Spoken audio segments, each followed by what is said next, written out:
Hey everyone, Lars here in the Tesla Engineering Crash Safety Lab. And I wanted to talk a little bit about what makes our cars so safe. Passive safety is what happens after you get in an accident. We think about that from the beginning of a design. And what we're trying to do is absorb as much energy from whatever object you hit before it gets to the cabin. At Tesla, we always like to think we have two rules. Number one, protect the occupant. Number two, protect the battery. See rule number one, protect the occupant. The way we do that is in a progressive nature of crash structure. This is what a car looks like underneath the skin.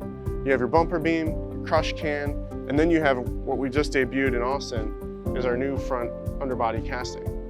And what happens when you get into an accident is first the bumper beam crushes up, it progressively crushes up the crush can, absorbing the low speed energy under 20 miles per hour, and then we get into our casting. The design is such that the ribs at the beginning of the casting are thinner than the ones at the back, and we progressively increase them so that we have controlled crushing of the entire system as it goes up before it gets to the cabin here. But what else you'll notice is there's multiple load paths. This is a higher load path for compatibility with other vehicles on the road. Sometimes we need a lower load path if you hit a different sized object.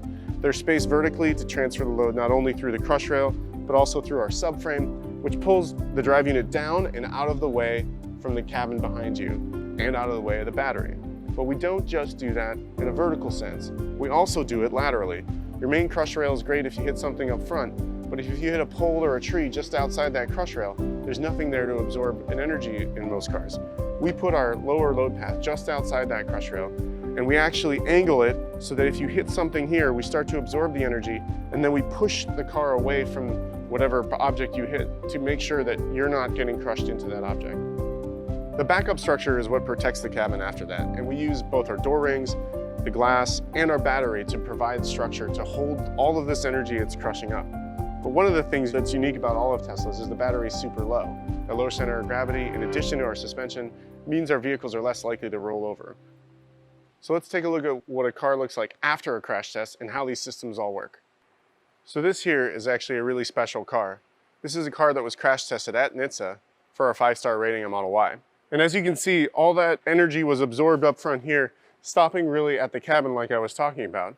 And we do such a good job of that you can actually open the door and get out. And as you can see, aside from a little bit of white paint and some airbags blown off, the cabin looks like it was untouched. And that means the occupant inside has all of the room that they had before the accident to survive the accident.